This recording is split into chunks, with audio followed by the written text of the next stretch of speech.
Hi everybody, welcome back to the Practical Paramedic.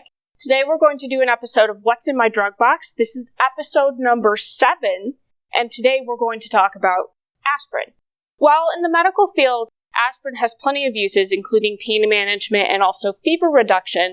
For this specific video, we're talking only about aspirin as it's used in the setting of emergency medical services. Aspirin is also known as acetylsalicylic acid, or by the abbreviation ASA. The drug class for aspirin is an NSAID, or non-steroidal anti-inflammatory drug. It's also a derivative of a salicylate.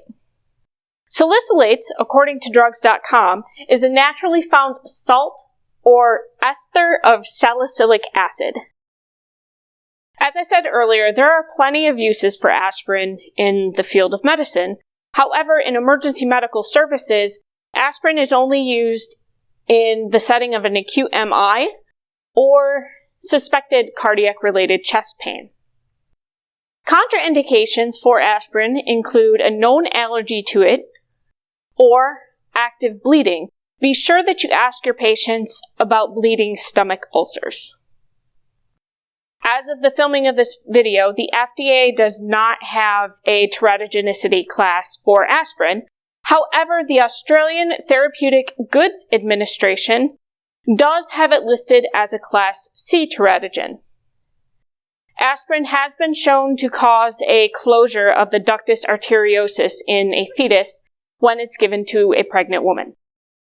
Myocardial infarction occurs when a thrombus forms inside one of the coronary arteries, or it forms in another part of the body and travels to the coronary arteries where it gets stuck.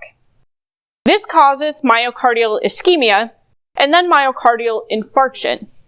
As long as blood is able to pass over the blood clot, the clot will continue to grow in size because the platelets will aggregate or stick to one another.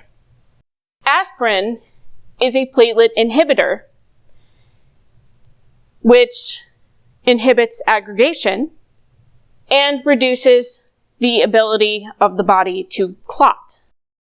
The intended effect of aspirin is the inhibition of platelet aggregation. Adverse effects include tinnitus, abdominal pain, nausea, and vomiting, among others. As always, prior to administering any medication, make sure that you check your own local protocols first, because what you're supposed to give may be different from what I'm supposed to give.